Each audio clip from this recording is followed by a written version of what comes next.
Hello, magandang araw pong muli mga kaibigan. Here we are once again sa ating pong episode ng The Lord's Business. At ang ating pong pag-uusapan ay napakaganda po sa araw na ito. Ito po ay pinangamagatan nating Prosperity of the World or Suffering with Christ Jesus. So yan po, no? Batid natin na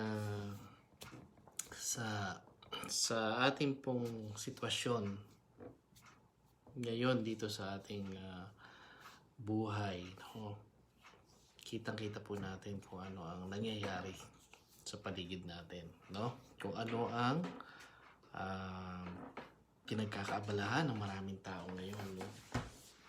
At makikita po natin na busy ang ating pong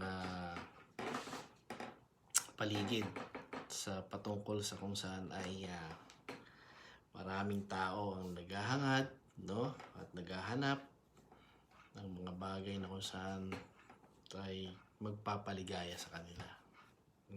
At dito po, no, ay nakaugnay kung saan pagka narinig nating prosperity ay talagang parang ang ganda sa pandinig, no? Siyempre, wala namang gusto ng paghihirap, di po ba? Kaya pag narinig natin ang salitang prosperity, parang kakaiba sa ating pandinig. Pero pag sinabi nating suffering, ay parang nakakalungkot, no? So kaya po yan ang ating pag-uusapan, mga kaibigan, dito po sa ating episode muli ng The Lord's Business. Yan. So magandang araw po muli at nawa sa inyo dyan, saan man kayo tako ng mundo, ay nawa habang napapanood nyo to ay nasa maayos at mabuti kayong kalagayan, kalakip ang pagpapala ng Panginoon, no? Ito yung pag-uusapan natin tungkol sa kung ano nga ba ang layunin ng Panginoon, yung pagpapalang pinag-uusapan natin, o yung prosperity at yung suffering, no? Ano ba ang mas mahalaga at ano ba ang dapat nating maging priority? Okay, malalim ito mga kaibigan. Stay tuned with me. And as we go along, ang ating pong verse, ang ating key verse ay sa Philippians 4:19. Okay, ang sabi po rito, "And my God will supply every need of yours according to His riches in glory in Christ Jesus." Okay, let us pause for a short prayer. Heavenly Father, we thank you once again for the opportunity of studying your word. And as we approach your throne of grace once more, may you bless this meditation and this sharing and this topic that we are about to tackle. May the Holy Spirit speak us boldly so that we may understand your desires and mission to us as we continue to incline to your words. Thank you. In Jesus' name we pray. Amen. Okay, before that, hi to Catherine, no? Meron tayong viewers ngayon. Viewer. So, yan po, no, mga kaibigan. Ano ba ang sinasabi ng kasulatan patungkol sa prosperity? Yan. Alam natin, no, na talagang napakasarap pakinggan prosperity. Kasi pag sinabing prosperity, parang ito yung kasaganaan no? Kasaganaan. Yan ang gusto ng tao, no? Yung meron, abundance. So, pero ano ba talaga ang nais iparating ng Panginoon sa atin patungkol sa prosperity? Prosperity is a popular theme that has woven itself into the Christian's messages, no? Okay? Because it sounds so encouraging, yeah. And there are Bible verses that seems to support prosperity. Many popular teachers have substituted prosperity teaching for the sound doctrine of repentance, the cross, of the reality of hell. Yan na. Ito po raw, no, maraming mga nagtuturo na kung saan ipinapalit ang prosperity sa katotohanan na kung saan mas dapat nating bigyang pahalagahan yung doktrina ng repentance, ng cross of Jesus Christ, at saka yung hell. No, parang tinatabunan nito yung katotohanan na dapat ay mas binibigyan natin ng halaga. No? So, kasi ang gusto ng mga nagtuturo ay huwag nating malaman kung ano yung dapat at plano ng Panginoon. Ang tinuturo lang natin sa atin ay yung quoting lang, no? Pagpapalain ka ng Panginoon, ito ang gusto ng Panginoon sa iyo, no? Ito ang plano niya. Yan ang mga turo ngayon. Hindi natin nalalaman ang higit na malalim na plano ng Diyos kung ano po ito. Okay? So our desires to be prosperous is so strong that we are drawn to this teaching like a moth to a flame. Yan. Dahil daw sa ating pandinig sa salitang prosperity, ay mas lalo nating hinahawakan ito na hindi natin nalalaman para daw tayong gamo-gamo na nalalapit sa apoy. No? So, merong babala pala. Okay? The promise of prosperity wedded to spirituality. No? Ikinakabit daw yung pangako ng pagiging prosperous mo, no? Ikinakabit sa spirituality na yung katotohanan talaga ay tinatabunan lamang nito, no? It offers hope, financial help, and a relationship with God all at once, no? Parang nga naman maganda ang dating sa mga makikinig na kung saan na ang pagpapala daw ng Panginoon ay ganito. Ganito daw ang planong buhay ng Panginoon sa atin. Pero tignan po natin ang katotohanan, ha. Meron po kasing isang preachers, no, ng prosperity na kung saan sinasabi raw sa atin kung paano tayo makapamumuhay, no? The premise of prosperity preaching, no, ng isang organization ay sinasabing God is good, no? He wills that His children should prosper in health, wealth, and happiness. Yan daw ang gusto ng Panginoon sa atin, no? So, kung saan, and because He is rich, di ba? Totoo namang mayaman ng Panginoon. He can make it happen. Okay? Yan ang tinuturo, yan ang sinishare, yan ang sinasabi. It can become difficult to separate biblical fact from man-made fiction. Ito na. Mahirap daw po talagang ihiwalay, no, ang katotohanan, no, na kung saan ang tao, ang mga ibang nagsasabi, ang mga nagtuturo na ang gusto daw ng Panginoon sa atin ay kaaya-ayang buhay na ibibigay ang lahat dito sa sanlibutan, dito sa mundo. Hindi po 'yun ang katotohanan. What does the Bible actually teach us about prosperity? Ito na, itatakil po natin. Okay? So, kasi po, alam naman natin sa buhay ng maraming tao, hindi lang natin mga Pilipino, in every part of the world, ang gusto ng tao ay hindi siya mahirapan, no? Wala siyang karamdaman, meron siya ng lahat, no? At kumbaga parang kakain lang siya, iinom, at magpapakasaya. Yan ang gusto ng tao eh. No? Yan ang buhay na dinidesire ng napakaraming tao. Kaya nga kung ano-ano ang pinapasok, no, para lang makamtan yung mga bagay na sa akala nila na iyon ang tunay na kaligayahan. Okay? So pag-aaralan natin ngayon as we go along. It's true that God wants His children to be prosperous. But in what ways? Sa anong kaparaanan? Okay? The popular understanding of prosperity reaches beyond what the Bible teaches. Okay? The focus is primarily on the here and now. Okay? Yung mga nagsasabi na kung saan ay ang Diyos ay magpapala sa iyo ito ay pansamantala lang na kaalaman, no?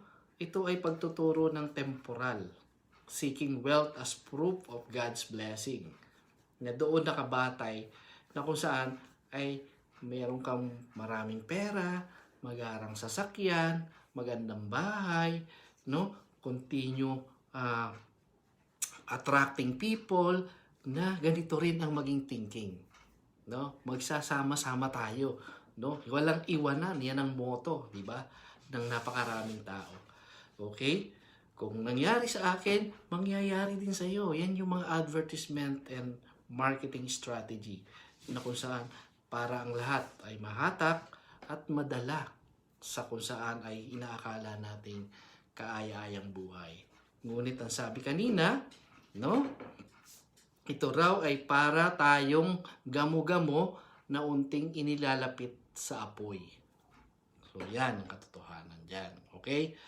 So, they attach a couple of out-of-context Bible verses to their hype and call it biblical teaching. Okay? Meron silang mga Bible context na ginagamit, no? Pinipili lang nila. Doon lang sa kung saan ay nabasa lang prosperity, iyon na. Hindi na nilalawakan ang pagkakaunawa doon sa context. Na kung saan ay hindi lang naman doon nakaukol at nakapatungkol kung ano ang sinasabi ng salita ng Panginoon patungkol sa prosperity na nais niya sa buhay po natin. Okay? So, however, God's desire for us to prosper may not include material wealth at all. Okay? Ang gusto ng Panginoon, ang desire niya sa atin na kung saan ang salitang prosper ay hindi ito lamang nakapatungkol sa kayamanan o sa mga bagay ng sanlibutan. Okay? So, in 1 Timothy 6:9, meron tayong mababasa na kung saan ay warns, no? Kasi kung gusto tayo ng Panginoon na maging prosperous dito sa mundo o dito sa lupa, eh bakit may warning? Di ba? Bakit may babala? Yun ang iisipin natin ngayon, no, mga kaibigan. So, kung may babala, ibig sabihin, may restriction ang Panginoon. Di po ba? So, those who want to get rich, okay, malinaw yun. Yung mga gustong yumaman, no? Fall into temptation and a trap. Mahuhulog daw sa sa patibong. Di po ba? Na kung saan, and into many foolish and harmful desires that plunge people into ruin and destruction. O bakit ganun? Di ba? Ganun pala ang mangyayari sa mga taong naghahangad yumaman. Bakit ang dami pa rin may gusto? Di ba? Kung meron palang babala ang Panginoon kung saan ay they will plunge into ruin and destruction. No? Akala lang pala natin okay yung buhay na yun Pero bakit merong hindi naman nananakot ang Panginoon dito Nagbababala siya. Dahil pagsalita ng Panginoon totoo ito. Timothy 6:9 sinasabi natin. Okay? So, there are different types of prosperity of which material, financial prosperity is only one. Okay? There are different types of prosperity, pero material and financial prosperity is the same at one. Okay? Material, financial, no? Isa lang daw yan. Other types of prosperity may be far more important in God's eyes. Pero ito yung prosperity na nais ng Panginoon sa atin. Iba sa paningin natin. Na kung saan at sa pangunawa natin. Na ang akala natin, no, ang gustong pagpapala ng Panginoon sa atin ay yung bang lahat ng kailangan natin ay nandyan. Ay hindi po, yan ang nais ng Diyos. Hindi yan yung sa Kanya. Okay? Many times, God cannot trust us with material prosperity because we would make an idol out of it. Yan. Totoo naman yan Kilala tayo ng Panginoon, alam niya, no? Na hindi niya nais tayo na mawalay sa Kanya, kaya ito yung plano niya, no? Kasi alam niya na kapag ang tao ay nahumaling, no, sa mga bagay na tinatangkilik niya, ay ito na ang kanyang jojosin. Ito na ang kanyang magiging Panginoon. Okay, Jesus said, how difficult it is for the rich to inherit the kingdom of God. So, walang exemption dito na sinasabi ng Panginoon, na hindi sinasabing meron namang rich na mabait. Pero hindi, sabi niya, it is how it is difficult for the rich to inherit the kingdom of God. Pinatungkol niya to sa lahat ng mayaman. Okay? Sa Luke 18:24. Di po ba? Jesus, seeing that he had become sad, said, how difficult it is for those who have wealth to enter the kingdom of God. Ang kausap po ng Panginoong Hesus dito ay yung mayaman na lumapit sa Kanya, na nagtanong kung paano siya makakarating sa langit o magkakaroon ng kaligtasan. So, sinabi ng Panginoon, gawin mo ang mga pinag-uutos ng Diyos. No? Sinight ng Panginoon yung part ng Ten Commandments. Ang sabi niya, ginagawa ko po yan, Panginoon. So ngayon, isa na lang ang kulang. Isa lang ang dapat mong gawin. Ipamigay mo yung mga ari-arian mo sa mahihirap. At pagkatapos ay sumunod ka sa akin. Anong ginawa ng mayaman? Tumalikod siya. Kasi hindi niya kayang gawin yun. Ang Panginoon niya kasi ay yung kanyang kayamanan. At nandoon nakalagak ang puso niya. So wealth quickly takes hold of us and promises a security it cannot deliver. Yan ang akala natin kasi sa mga kayamanan natin. Ito yung ating security. Na kapag marami tayong pera, pakiramdam natin ay secure tayo. No? Prosperity can become a substitute for the real goal of pursuing God and His righteousness. Ito yun naman talaga ang nangyayari. No? Hindi natin nagagawa ang katotohanan. Marami ang napapanood natin, sinasama yung Panginoon kuno, no? Pero naman iba naman ang ino-offer nila. Diba? Sinasama na kung saan ay may mga context may mga verses ng salita ng Panginoon na nakaugnay para nga naman it looks pleasant, it looks acquiring, diba? Which is mali. Hindi talaga dapat natin gagamitin ang salita ng Panginoon sa pangangalakal. Yan ang sabi ni Pablo, diba?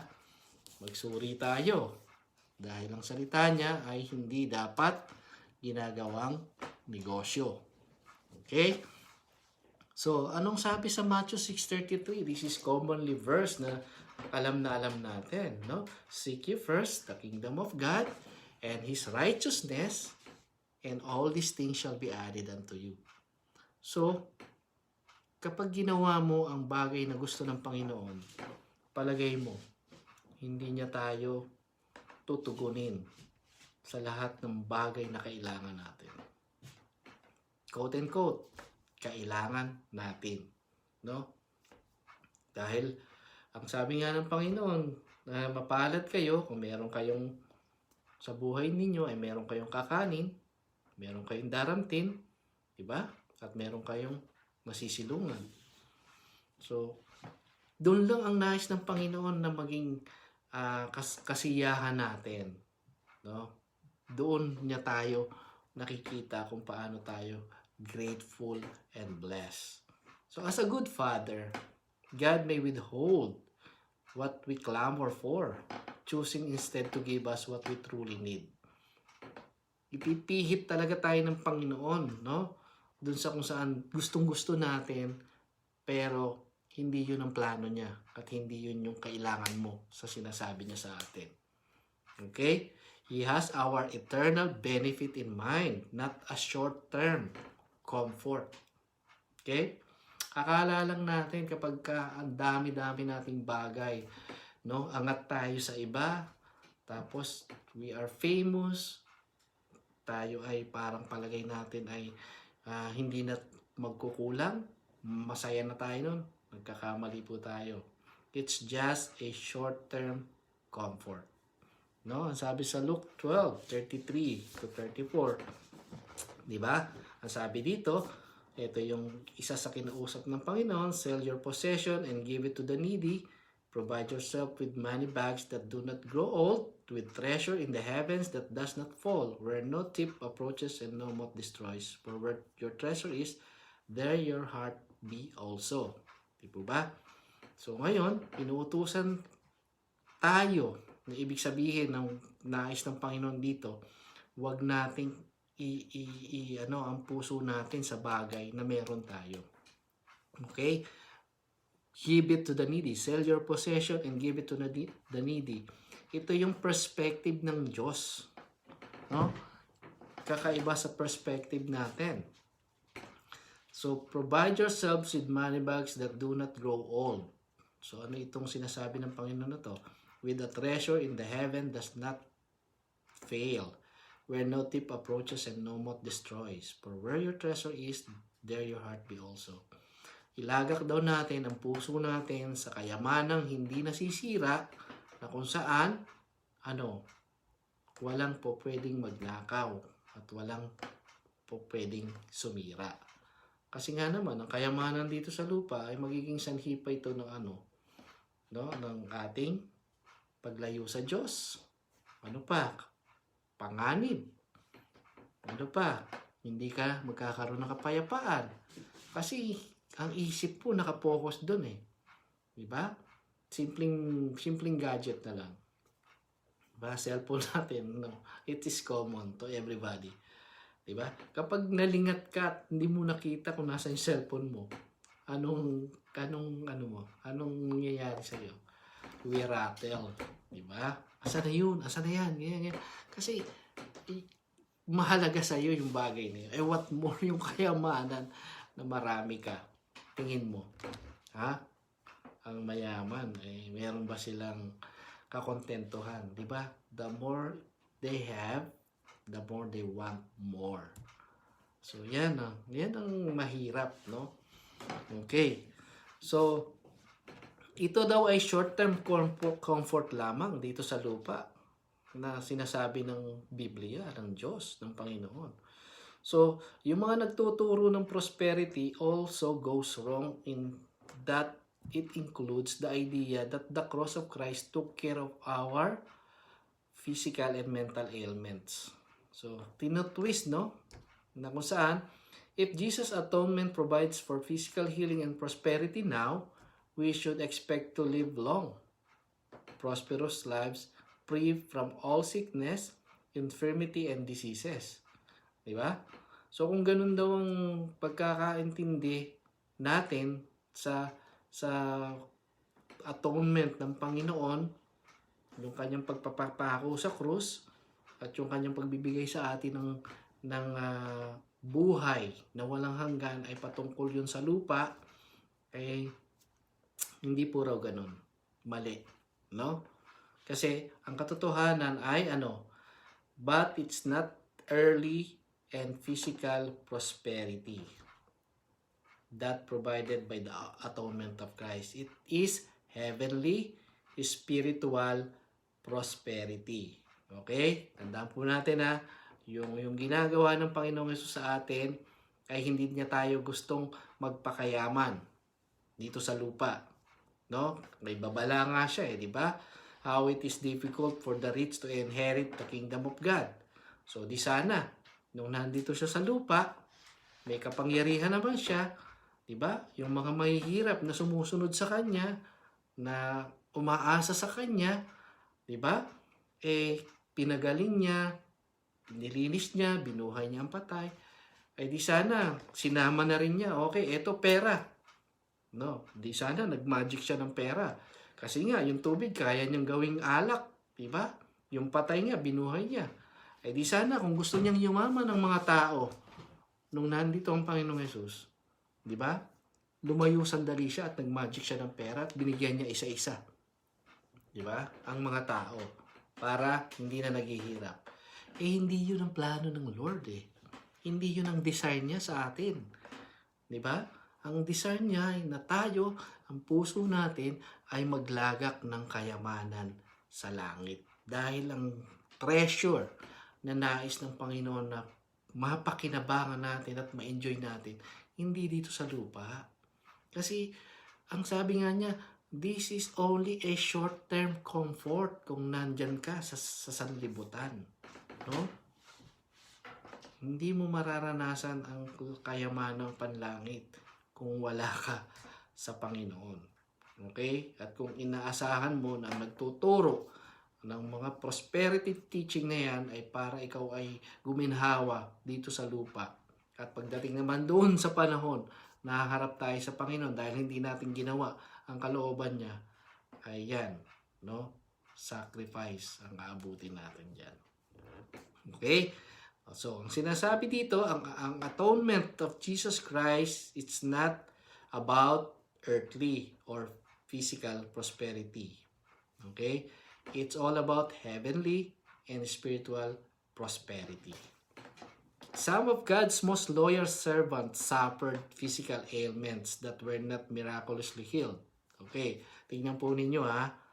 Lahat ng sumunod sa Panginoong Hesus, meron bang mayaman? Ha? Sa mga disciples niya na nakita ninyo, meron po bang yumaman? Ha? Nakakagulat nga ngayon eh. Ang daming mga preacher, mas mayaman pa kaysa sa mga disipulo ng Panginoong Hesus noon. Diba? Hindi po ba kayo nagtataka? Ha? Samantalang noon, miski ang Panginoong Hesus, wala nga mahigaan na unan, sa bato lang natutulog. Pero ngayong kasalukuyang panahon, ha? May mga helicopter, may mga mansion, at kung ano-ano pang mga properties ang mga sinasabing followers and disciple of Christ. Tingnan nyo lang. Mag-observe po kayo. Nakakapagtaka. Kung si Pablo na lang, na dating may katungkulan, maayos ang buhay. Nung sumunod sa Panginoon, anong nangyari? Diba? Nagkawindang-windang ang lalo ang kanyang buhay. Pero dahil lang sabi niya, to live is Christ and to die is gain. Diba? Nang makilala niya ang Panginoon, para siyang nakatagpo ng kayamanan. No?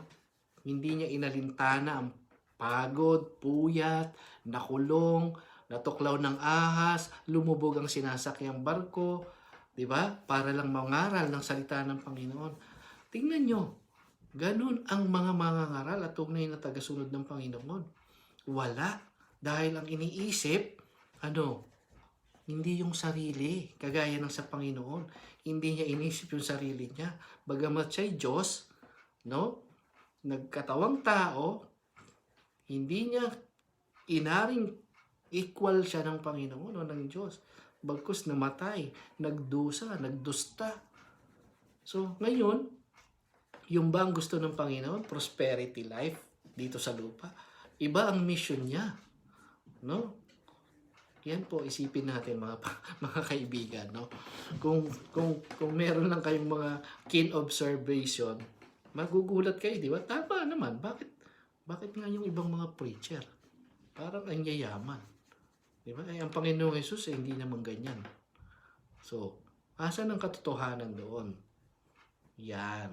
Ang salita ng Panginoon, no, ay hindi talaga dapat ipinangangalakal for your own gain. No, mamaya babasahin ko sa inyo sa Peter kung ano yung sinasabing feeding the flock ng Panginoon, no? Not for your own vain desire. Hindi para sa ikalalaganap ng kanyang salita. Okay, tuloy tayo. Okay, some of God's most loyal servants suffered physical ailments that were not miraculously healed. Hindi pa nga napagaling. Si Pablo nga, sinasabi niya, meron siyang torn in the flesh. 3 beses kong ipinanalangin sa Diyos na alisin ito, no? Itong karamdamang ito. Pero ang sagot ng Panginoon, ng Diyos sa kanya, okay? For my strength is made perfect in weaknesses. Most gladly, therefore, I will boast with my infirmities, that the power of Christ may rest upon me. No? Na kung saan daw siya mahina, ay doon siya malakas. Kasi nga, pinatatatag siya ng Panginoon. So, yan. Anong sabi sa Philippians 2:24? And I trust in the Lord that shortly I myself will come also. I have thought it necessary to send to you Epaphroditus, my brother and fellow worker and fellow soldier, and your messenger and minister to my need. For he has been longing for you all and has been. Okay, si Pablo sumurat dito sa Pilipos, no? Na kung saan niya ay meron siyang sitwasyon at kalagayan.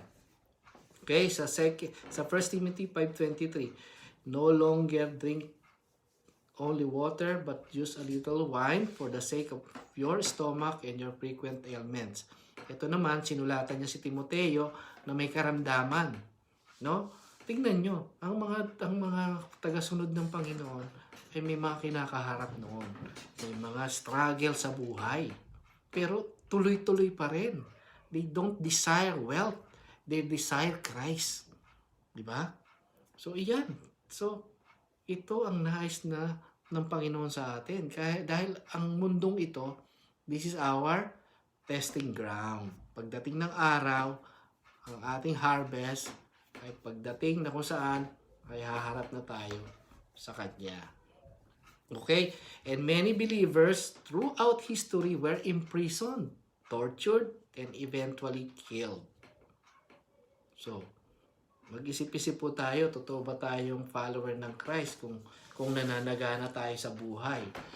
Pigs and goat skin, destitute, persecuted, and mistreated. Marami pong ganyan na totoong sumunod sa Panginoon, na kung saan nag-missionary sa kung saang lugar na bawal ang salita ng Diyos, ay doon sila pinahirapan, binalatan ng kanilang paa, no? Tinanggalan ng kuko. Kaya hindi pa nga natin naranasan yun eh. Di ba? Okay pa nga tayo eh. Pero kung talagang gaganapin natin ang mga bagay nito, ito ang mararanasan ng totoong sumusunod sa Panginoon. Hindi pleasure of life. Hindi yung para kang king. Mas masahol ka pa kay Kristo na nangangaral ka pero iba yung buhay mo. Di ba? Mayaman mo. Nakakagulat. Yan po mga kaibigan. Kung may katotohanan sa mga tagapagturong yan, magtaka kayo. Dahil iba ang buhay na ginagawa nila, nararanasan nila, kumpara sa buhay ng totoong mga naglilingkod sa Panginoon. Okay? They wandered in deserts and mountains, living in caves, in holes, in the ground, no? Saan makikita yan? Sa Hebrews. Diba? 11:37-38. Nasabi dito, they were stoned, they were sawn in two, they were killed with the sword, they went about in skins of sheep and goats, destitute, afflicted, mistreated, of whom the world was not worthy, wandering about in deserts and mountains and in dens and caves of the earth. Ganyan. Ganyan din ang sinasabi ng Panginoon. Nung may nagsasabing, Panginoon, gusto naming sumama sa iyo, gusto naming sumunod sa iyo. Ang sagot niya, totoo bang gusto ninyo?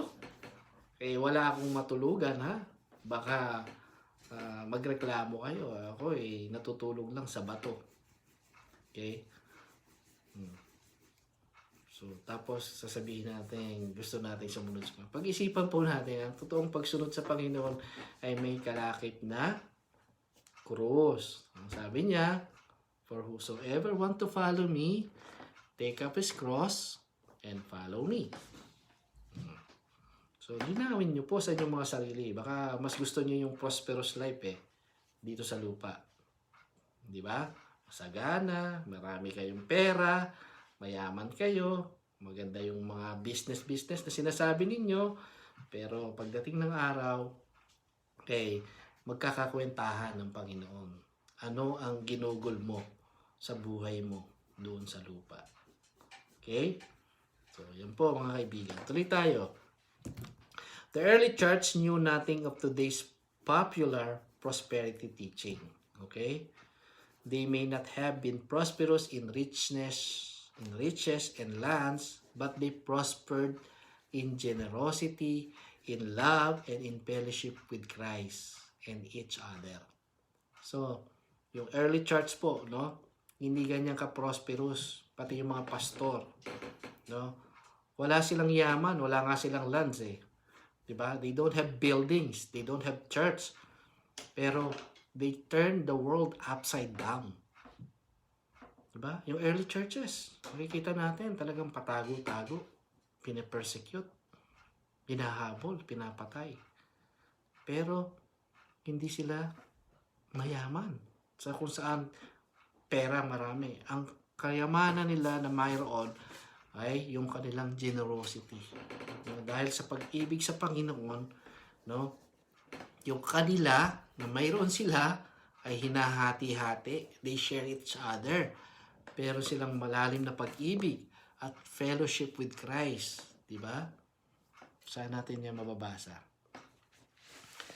So, 1 Corinthians 1:5, that in every way you were enriched in Him in all speech and knowledge. Diba? 2 Corinthians 6:10, as a sorrowful, yet, diba? Yung sitwasyon parang malungkot, pero yet, always rejoicing, as poor, yet making many rich, as having nothing, yet possessing everything. Sino yun? Ang tinutukoy dito, ang Panginoong Hesus.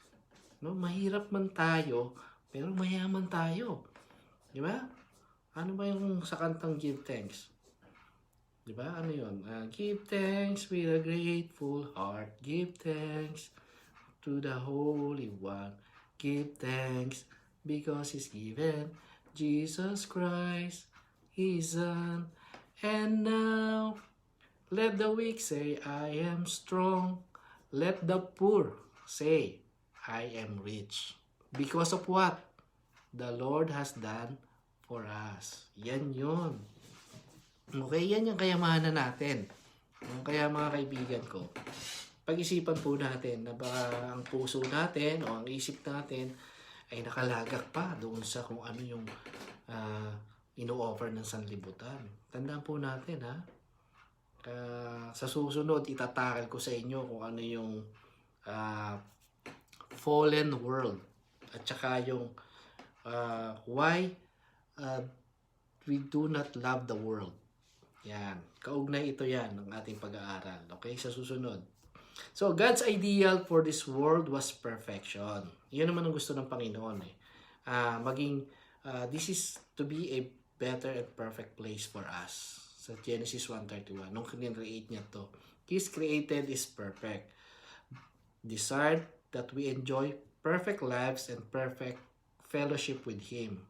Pero, dahil nga sa kasalanan, no, ang nangyari ay hindi naganap. So ngayon, ang kanyang intention ay that would be a way of life na kung saan maging prosperous tayo. But sin corrupted the perfect plan. And now, prosperity, health, and a trouble-free existence are impossible for many and fleeting for the rest. Okay, ano sabi sa Romans 5:12? Therefore, just as sin came into the world through one man, and death through sin, and so death spread to all men because all sin. So, yan ang nangyari, di ba? Ang gusto ng Panginoon, maganda yung buhay natin eh. Nung pagkakalikha niya, no? Walang competition, pare-pareho, no? Pare-parehong pinagpapala. Ngayon, para tayong, di ba? Survival of the fittest ba ang tawag doon? Ang buhay natin sa mundo, no? Kung sino yung mas nakalalamang, siya yung mayroong kapangyarihan, di ba?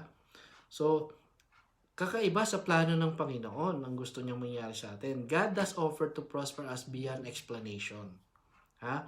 Yung prosperity na nais ng Panginoon sa buhay natin is beyond explanation. Na kung saan, it may not come during our short early stay. No? Hindi niya ibibigay dito sa lupa kasi sandali lang ang buhay natin dito. Hindi ito yung nais niya. Na kung saan yung prosperity na nais ng Panginoon sa atin ay hindi pang lupa. It's heavenly and it is spiritual. Okay? For many, the full realization of God's restoration will be experienced only when we leave this world behind and enter His presence for eternity. Okay? Hebrew 11 lists dozens of faithful servants of the Lord who one might expect to have lived prosperously because of their faithfulness. Yet, verses 39 and 40 say, okay, basahin natin yung Hebrews 11, no? Tingnan natin kung anong sinasabi. Okay, now faith is the assurance of things hoped for, the conviction of things not seen. For by it, the people of old received their commendation.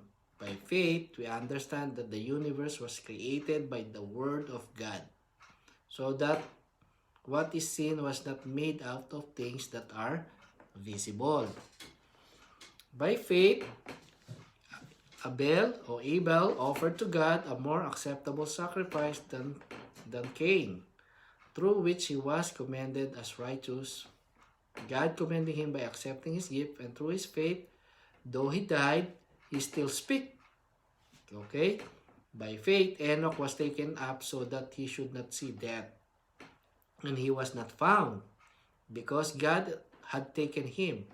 Now, before he was taken, he was commended as having pleased God.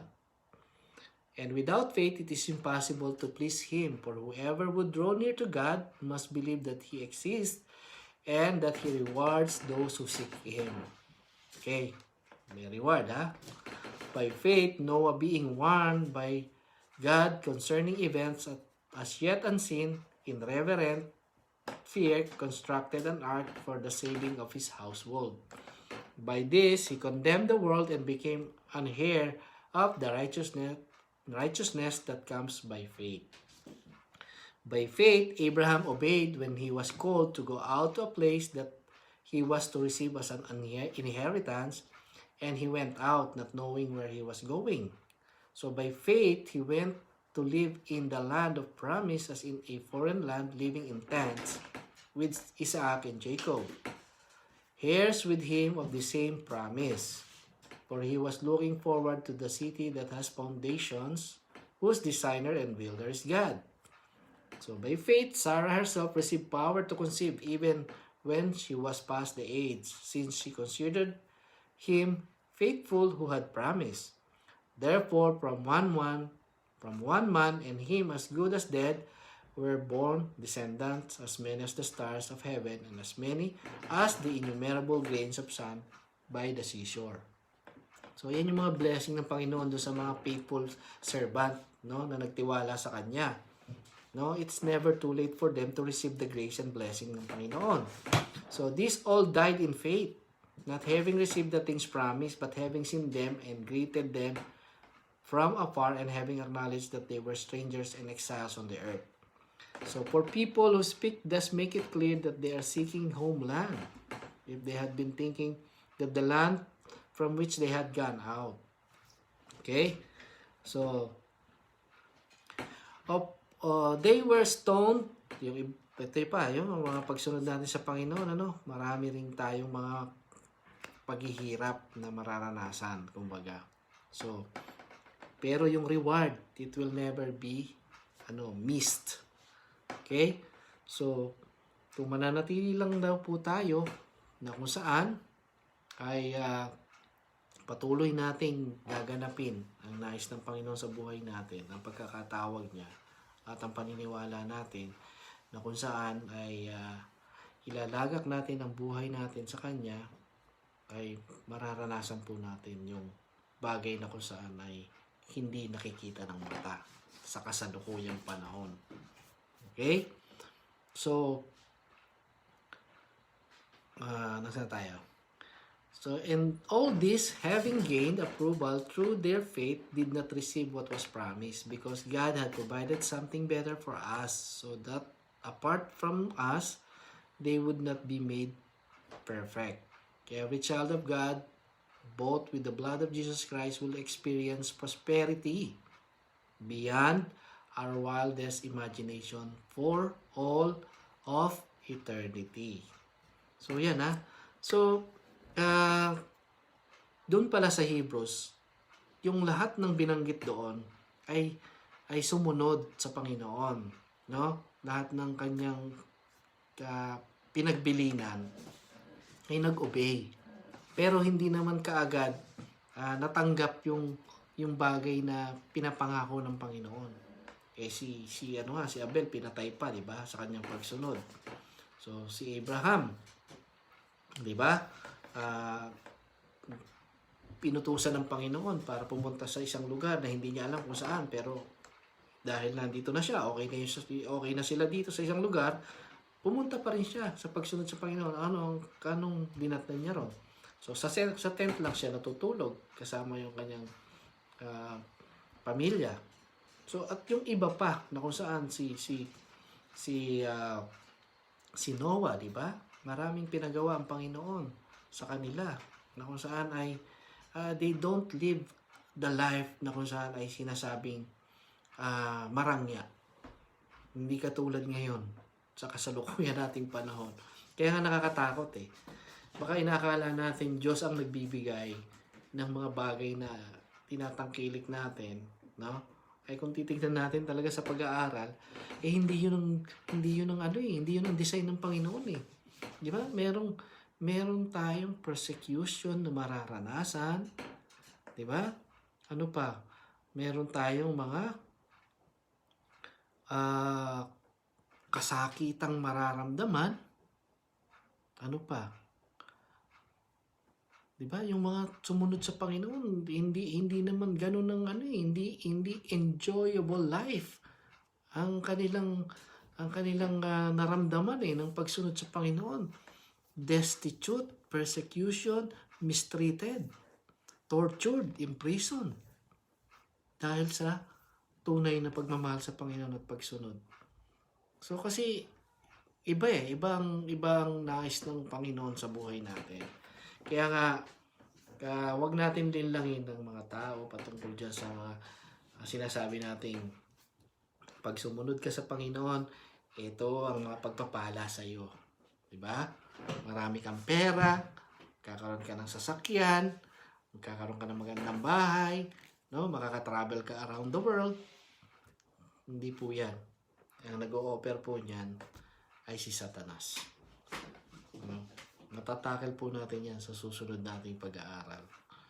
Tandaan po natin, kung ang Panginoon niya, di ba, nung nandito siya sa lupa, mayaman siya. Pero hindi niya ginawa dito sa lupa yung bagay na yun. Na kung saan ay dapat sana, pinayaman niya ang lahat ng sumunod sa kanya. Pero hindi. Okay? So, every child of God, bought with the blood of Jesus Christ, will experience prosperity, pero hindi prosperity na sanlibutan. Beyond our wildest imaginations for all eternity. Okay? Until then, when we walk by faith. But as it is written, what no eyes has seen, nor ear heard, nor the heart of man imagined, what God has prepared for those who love Him. 1 Corinthians 2:9. Okay? Wala pa daw nakita ng mata, narinig ng tainga, okay? Na-imagine ng tao kung gaano kaganda at kung gaano kamangha-mangha ang bagay na piniprepare ng Panginoon para sa atin pagdating ng araw. Kaya huwag tayong malungkot, mga kaibigan. Huwag tayong mainggit, no? Kung ano man yung nakikita natin dyan sa mga social media na kung saan ay akala natin ang saya ng buhay nila, maganda ang kanilang katayuan, no? Galing sa Diyos yun. Kaya mag-isip-isip tayo, no? Ang totoo lamang na pinagpapala ng Panginoon ay yung sumusunod sa Kanya at hindi pagpapalang material, no? At hindi pagpapalang pansanlibutan ang pagpapala ng Panginoon sa atin. So, ang sabi pa nga, no, may babala sa Mateo ang magtiis hanggang wakas maliligtas. So, di ba? Ibig sabihin, marami tayong kakaharapin sa buhay, sa pagsunod sa Panginoon. Hindi magarbo. So, manghawak lang tayo, panghawakan natin ang salita ng Diyos, ang katotohanan. At huwag tayong malinlang, no? Ng mga taong dinidikit ang salita ng Panginoon, tinatakpan ng katotohanan na ang paglapit sa Panginoong Hesus ay mayroong kalakip na pagtitiis. Kagaya niya at kagaya ng iba pang mga disipulo niya na sumunod sa kanya. No? Kung malalaman nga lang natin kung paano namatay ang mga sumunod sa kanya. No? Si Pedro, namatay ng patiwarik. No? In X-shape. Si John, pinakuluan sa kumukulong mantika. No? Sino pa? Si Bartholomew. Lahat pa at iba pa. Sina Matsa, sina Luke, sinaksak. So, yan. So, pero, dahil hindi nila tinalikuran ng Panginoon kahit sa ganoong sitwasyon ng buhay na nahihirapan sila, ay nanatili silang tapat sa Diyos at sa Panginoong Hesus, na kung saan hindi nila kailanman itinakwil. Eh tayo kaya, baka konting mamiss lang natin ng almusal, tanghalian, o hapunan, wala lang tayong makain. Kung meron lang tayong problema, sandali, na napaka-liit lang kinakurs at tinatakwil na natin ng Diyos. So higit pa ba yun sa mga pagtitiis nila ng mga nauna sa atin, o higit sa lahat sa pagtitiis na ginawa ng Panginoong Hesus sa krus ng Kalbaryo? Pero ang sabi niya, okay, ipangaral nyo ang mabuting balita sa sangkalupaan, no? Baptize them in the name of the Father, the Son, and the Holy Spirit, no? And lo, I will be with you until the end of times. Hindi tayo iwan ng Panginoon. Ang sabi niya rin sa Hebrews 13:5, no? Huwag daw tayong masilaw, o huwag tayong maghangad, o huwag tayong magkamal, no? For I will never leave you nor forsake you, sabi ng Diyos, ng Panginoong Hesus. So kung ang Panginoong Hesus ay nasa atin, ano pa ang ating ihangarin, di ba? Creator of the universe, King of Kings. So, siya lang, no? Sufficient para sa atin. Okay? So, sa ating pagtatapos dito sa Romans 8:17-18, no? Ito daw ang pangako ng Panginoon sa atin. Now, if we are children, then we are heirs of God, and co-heirs with Christ.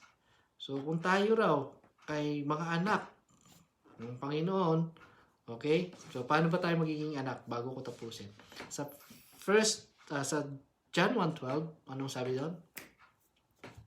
John 1:12.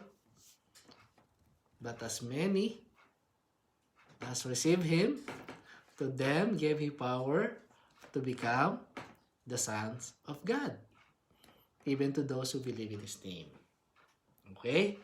So, kung tayo yung mga magiging anak ng Diyos, may proseso po, mga kaibigan. No? Ang pagiging anak ng Diyos, lahat tayo ay created by God. But we are not all children of God. Okay? Salita niyang nagsabi, but as many as receive Him, to them gave He power to become the children of God, even to those who believe in His name.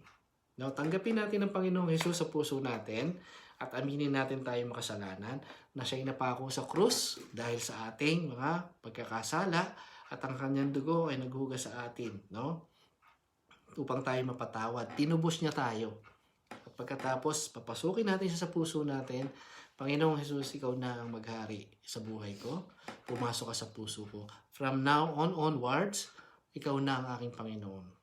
Okay? So, yan yun. Diyan natin mararamdaman at mararanasan ang ating kapanganakang spiritual. Okay? So, anong sabi ng Panginoon sa John 3:3? Unless a man be born again, he cannot see the kingdom of God. Okay? So, paano tayo magiging tagapagmana kung wala tayong relasyon sa Kanya? Di ba? Kung hindi natin siya tinanggap at kinilala bilang ating tagapagligtas at hindi natin pinapasok sa puso natin at hindi natin inialay ang buhay natin sa Kanya. So, namumuhay pa rin tayo sa sarili natin at sa sanlibutan. Hindi tayo kasali dito. Na sinasabing, now, if we are children, then we are heirs of God and co-heirs with Christ. If indeed we share in His sufferings, in order that we may also share in His glory. Okay? So, lahat ng sumusunod sa Panginoon at nagpasakop at inialay ang buhay sa Kanya at nagtiis ng mga paghihirap dito sa lupa, okay, pagdating ng araw, kung anong glory ang makikita natin sa Panginoon, ay mararanasan din natin. Tagapagmana tayo eh. Tayo yung mga anak. So, para magkaroon ng manifestation na magiging anak ka ng Panginoong Hesus at magiging tagapagmana ka ng langit, ay kailangan mo ipanganak muli sa Espiritu. Na magkaroon ka ng tamang relasyon sa Kanya at itakwil mo na ang sarili mong buhay dito sa lupa na parang ikaw ang may-ari, no? Yung pagkamatay ng Panginoon, tinubos niya tayo doon. Hindi na tayo may-ari ng sarili natin. For we are bought with a price. Diba? Sabi sa Korinto. So, hindi na kayo ang may-ari ng mga sarili ninyo. So, ngayon, sa mga walang kaugnayan, walang pagkakilala sa Panginoon, yun, naghahari sa kanilang sarili ang mga sarili nila. Pero sa atin na nakaunawa at naintindihan natin kung anong sinasabi ng Biblia, ng salita ng Panginoon, yan ang katayuan natin. Hindi na tayo sa ating mga sarili. Binili tayo ng Panginoong Hesus. Tinubos, di ba? Tinubos niya, binayaran niya, di ba? Para maging Kanya na tayo. Okay? So, I consider that our present sufferings are not worth comparing with the glory that will be revealed in us. Pero nyo yun, di ba? Kahit na nahihirapan tayo ngayon, tiis lang pagsunod sa Panginoon dahil pagdating ng araw, maipapakita sa atin kung anong kamangha-mangha, no? Kalwalhatian ang mararanasan natin pagdating ng araw na kung saan ay kukunin na tayo ng Panginoon at makakasama niya. Being co-heirs with Christ means that forever we will enjoy everything God owns. Not earthly prosperity can compare with that. Tandaan po natin yan. Hindi may kukumpara kung anong mga mana at kayamanan ng Panginoon na mayroon siya ang atin ding mapapakinabangan. So yan po mga kaibigan. Tandaan po natin, ang pinag-aaralan po natin is all about prosperity na kung saan ang mga tao ay abalang-abala sa takbo ng sanlibutan ito. Na kung saan maraming ino-offer dyan sa social media na ganito ang gagawin mo. Ito, pinapakita ang lahat ng mayroon sila na para maingganyo tayo. Well, mag-isip-isip po tayo. No? Kung ang kagalakan mo ay nasa sanlibutan, then enjoy, be it. Pero kung ang kagalakan mo ay sa Panginoon, na may kalakip, na sakripisyo at paghihirap, no? Lahat ng klaseng paghihirap marahil ay naranasan ng mga sumunod sa Panginoong Hesus, na mga nauna sa atin. Ang sabi ng Panginoon, walang higit pa, no? Na tagasunod sa kanyang walang ibig sabihin, kung ano ang naranasan ng Panginoon, mararanasan din natin. Okay? Hindi tayo higit sa Kanya. Ibig sabihin, kung siya ay nag-suffer dito sa mundo, nung narito siya, at gusto nating sumunod sa Kanya, ay maging handa tayo. Makakaranas din tayo noon, gano'n. Pero, pag nanatili tayo sa Kanya, no? Sa pagdating ng araw, ay makikita natin kung ano yung inihanda niya para sa atin. Okay? So, ang title natin dito sa ating pinag-aralan, Prosperity with the World or Suffering with Christ. You have to choose. Nasa sa inyo po. Pero ang sabi ng Panginoon, habang tayo sumusunod sa Kanya, no, hindi niya tayo pababayaan. I will never leave you nor forsake you. Okay? At sinabi niya rin na kung saan, di ba? Seek ye first the kingdom of God and His righteousness, and all these things shall be added unto you. Yung lakas ng ating loob, pagtitiis, yung lahat ng bagay na kailangan para gamitin doon, ibibigay ng Panginoon para tayo makapagpatuloy at magtagumpay. No? Hindi niya tayo iwan. All power has given unto me on earth and under heaven and in heaven. Excuse me. No, sa Matthew 28:18. Ang lahat daw ng kapangyarihan ay binigay niya sa kanya dito sa lupa at maging doon sa langit. Siya ang may authority. So ngayon, ipangaral nyo ang mabuting balita sa lahat ng tao. No? Bautismuhan nyo sila sa ngalan ng Ama, ng Anak, at ng Espiritu. At umasa kayo na ako'y sa inyo hanggang sa katapos-tapusan ng mundong ito. Okay? Heaven and earth will pass away, pero ang Panginoon, He will never pass away. No? My word will never pass away. So, mananatili ang kanyang salita. Mawawala na tayong lahat. Pero, ang kanyang pangako ay mananatili. No? At ang kanyang plano ay magaganap. Ngayon, ulitin natin sa ating pagtatapos. This is the final message.